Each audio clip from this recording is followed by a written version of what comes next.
Welcome back to my channel, and if it's your first time here, greetings and salutations. My name is D1 Burton, and I'm a commercial fashion and portrait photographer based out of Miami, Florida. This channel focuses on the psychology, art, and business of photography. My goal is to share with you all what I've learned over the past 14 years, traveling and shooting for clients all around the world. Today's video is going to be an exercise of sorts to compare my editing and retouching style from the halfway point in my career. 7 years ago, I linked up with a model named Carrie on South Beach for a portfolio update session. I'm constantly doing these type of shoots to keep my portfolio fresh and to build upon good habits.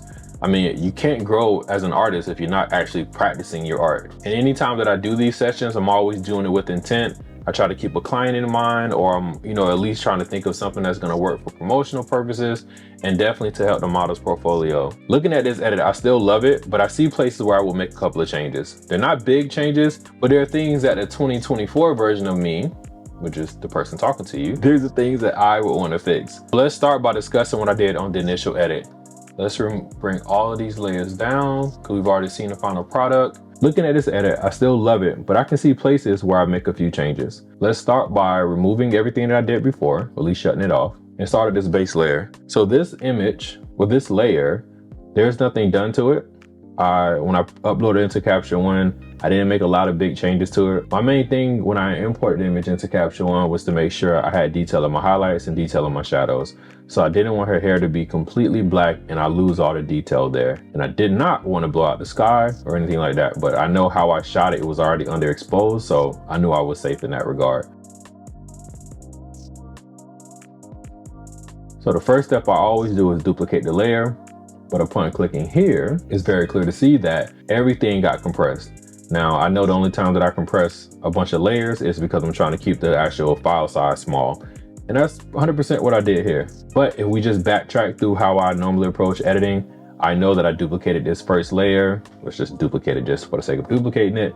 And then I put in time, and then I put in the time to actually clean up the blemishes on her skin, to clean up any blemishes around the image, to remove any like major distraction. So if we go from here, which is that base layer, to this layer, you can see the things that I removed. I cleaned up some stuff here because these were like dust spots on the sensor, 1 and 2. I got rid of all of this, all the little black spots along here, all of those things were removed. I don't like distractions in my image. You can also see I cleaned up her foot, cleaned up around her legs, added a little more brightness probably. And then after I did up my dodging and burning, used frequency separation to even out the skin tones. You guys can see those changes. Let's zoom in a little bit so you can really see what I did here. Not anything major, but these changes have impact. After I finish using frequency separation to even out the skin tone and maintain that texture, that's the whole purpose of frequency separation, I always make a stamp visible by pressing Command Option Shift and E, and then I would add portraiture to the image. Now, there are a bunch of different settings you can use for this. Some people use portraiture to retouch, and that is not what it's for. Portraiture, at least how I use it, is just a polishing tool. It's after I've done everything right, and in a lot of cases, I probably could just put the image out without it. But for me, I want that extra layer of polish just to make sure that the image, one, looks like my work and that it has that professional feel to it. So if you're using portraiture, you're not going to use everything at 100, but smoothing uniformity, you're going to use all the way to the right. For me, I like to push threshold all the way to 40 so that it grabs everything, and I'll push large all the way to 20. Then I'll use the eyedropper tool and select her skin tone. What it tells portraiture is that anything that I click or any color that I click, I want you to add this amount of smoothing to it. Now, again, people use this and overdo it, and it just really messes up your photo because it smooths everything out and you lose detail. I don't use any of the enhancements down here.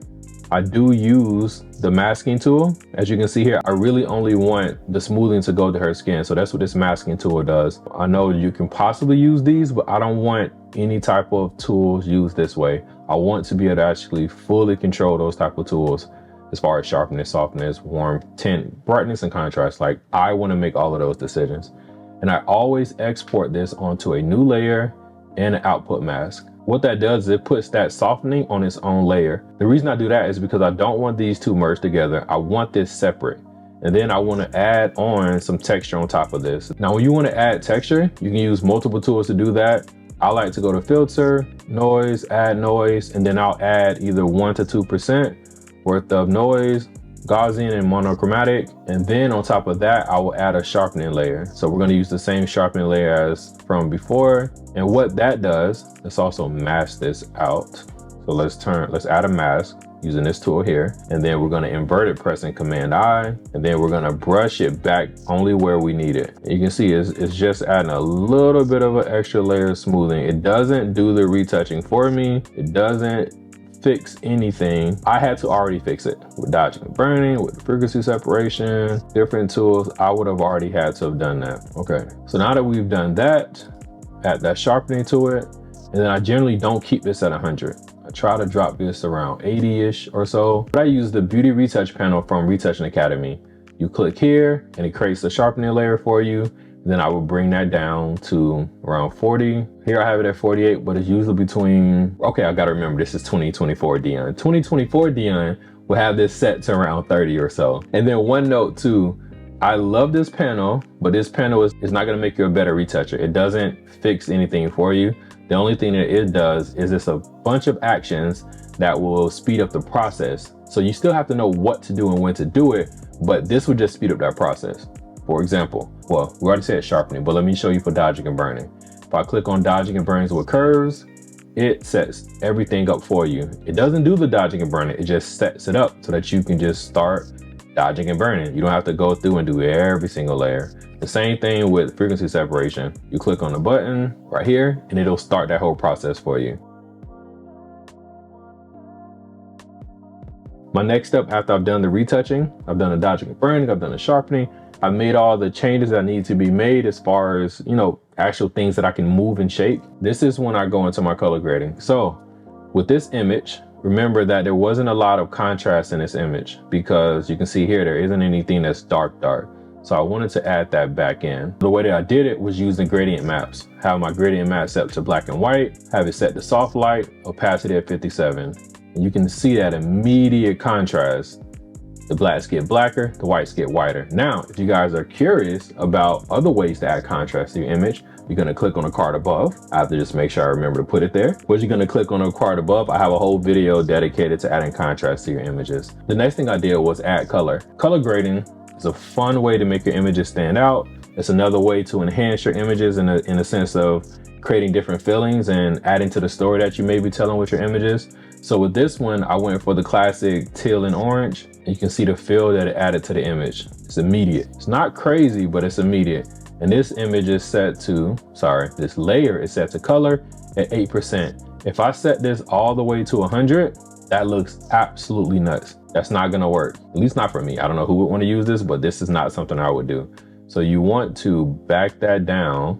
59 is too much, 36 is too much, 19 is a little too much. When we brought it down to 8, worked perfectly fine. Now that number will depend on the size of your image, aka the resolution of your image. It depends on just the data that's in your image or how much you would use and the effect that you're going for. Some people may want it at 20%. They may want that feel, but that's not what I was going for. I just need a subtle hint of change. You can see how it transformed the image. Now, after that, I do this on every image. I've been doing this for years. I just don't like the regular blue. I don't know if this is something that's just in my brain, but when I see that blue, I'm just like, nope, needs to change to teal. I always push it to teal. So if we go in here and go to our blues, you can see I push it all the way to teal. That's just a preference of mine. I just like the way that color looks, especially with this skin tone. And the last thing I did was added just another small bump of brightness. I felt like it was a little too dark. And you see I had this layer set to normal and opacity at 58%. So that's what I did in 2017.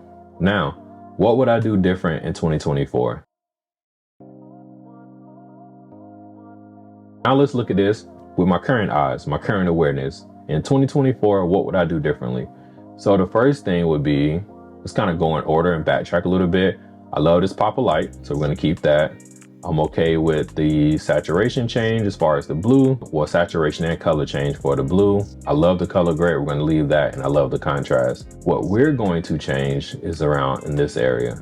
So let's backtrack a little bit. Let's delete this layer. Let's delete that sharpening. Let's delete that smoothing. We're gonna keep the base layer so we don't have to go through and fix all of that stuff. Let's just keep what we got. And we're gonna keep that original layer of frequency separation, but I wanna go in here and work on the hair. So I'm gonna speed through this without, you know, showing you every single piece of what I'm doing.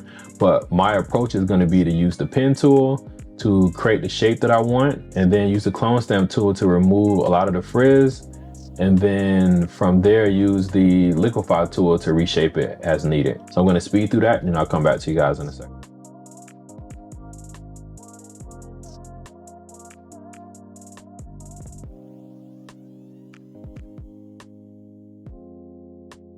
All right, so now we're back. So I did something a little bit different than what I kind of intended to. So I wanted to just test the idea first. So initially I just wanted to reshape her hair. I just give this whole thing a reshape because before this, I didn't like that shape. This kind of just like wonky shape here. Even though that was the natural flow of her hair, and especially with curls that size, but I'm like, I want to clean that up now. So one version will be just fixing just the overall shape. But then I thought, all right, if we were on set, I would have asked her to actually wrap that hair even tighter, or let's say that we had someone that had like some bobby pins or something. I feel like it's bobby pins, is the right word. I don't know all my hair tool terminology, but I know we would have pinned that hair probably all the way around to the other side so that this was a lot smoother, similar to that feel. So I like the way that looks. The only last thing I would do is make another stamp visible and then fix that line above her head.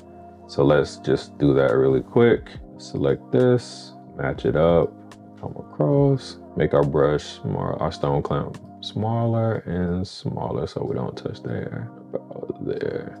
Now, one of the main things I always try to tell people when it comes to retouching, and you can even see here where I added like this like fuzziness to this edge, is the idea isn't to always make everything perfect. The idea is to make it believable. So from a distance looking on, that looks believable. It doesn't look fake. Now, if we zoom in, you can see that there, like, I could have made this a little bit cleaner, but viewing distance, we're not going to be that close up viewing anything. So there isn't like a need to like actually fix something like that. So where I would go from there, my next step would be to just go through the color grading part. I will reduce this contrast down a little bit because I feel like it's a little too strong. 33% feels more like what I would do now. I like that color grade. I like what we got here. As far as that blue, nope, I'll take that back. I would actually adjust this a little bit because I think it's too strong. Let's reduce that saturation down because I don't want your eye to focus on, I don't want your eye to get distracted by that color blue. This blue, but the blue that I had before was, I feel like that was too saturated. And then let's also make sure that it's only affecting the areas that we want to affect, making sure that there's no blue anywhere else. And then let's make a stamp visible or pressing Command, Option, Shift, and E. And then let's get rid of this little guy because he annoys me. I don't know him, but he reminds me of somebody who owed me money. I'm just kidding. Yeah, I had to get rid of that. That shouldn't have been there. But again, it has to just be believable. It doesn't need to be perfect. And then the next thing I would do after that would be to go up to filter, image, I hope that's how you say image, dynamic image, portraiture. We'll just go to portraiture and add our softening in there. I want to add a little bit of medium just because that's what I would do now in 2024. This makes it a little more aggressive versus what we did in the past. And then we'll go to filter and noise, add noise. Now you can get noise from anywhere. There's multiple ways to do it. I haven't made a video on it yet, but I will make a video on different ways to add skin texture or give the appearance of skin texture. Again, it doesn't have to be perfect. It just needs to be believable. And we will sharpen our image, bring that sharpness down, and then let's still add that pop of color that that brightness that we had in the other one. Yeah, I'm still a fan of that. Let's bring this over a little bit. We can actually make our blacks a little blacker. Yeah, I like that. So again, if this was 2024, let's remove this guy that's been here this whole time. Hopefully that hasn't distracted you guys from anything. But yeah, but this is how it would look in 2024. So yeah, so let's compare the two. So this is the original, AKA the shot from 2017. This is this year. So let's actually bring these next to each other. Let's do it vertical. Let's make sure we zoom in at the same amount. I guess that's close as we're gonna get. Really? Okay. Well, this is the best we're gonna get. So as you can see, the changes aren't dramatic. My style has been very consistent over the years, but you can see like the small changes They make a difference. So let me know what you guys think. Do you prefer the 2024 version or do we prefer the 2017 version? I'm a fan of both. Because the image on the right, that set is still on my website. I haven't made any changes to it, but I did tell quite a few people that I was going to do this. So I'm excited to share with them and get their feedback, but I would love to get your feedback. Let me know what you guys think in the comment section below. Please leave a like. Please subscribe. I'm not begging you to do it, but matter of fact, let's do it this way. If you guys like the video, if you like the channel, leave a like, leave a comment in the bottom, and subscribe to the channel. I'll be making more videos very soon, so please stay on the lookout. And before you go, I know we're out here creating for other people, our family, our friends, our network, but make sure that you're creating for yourself. Peace.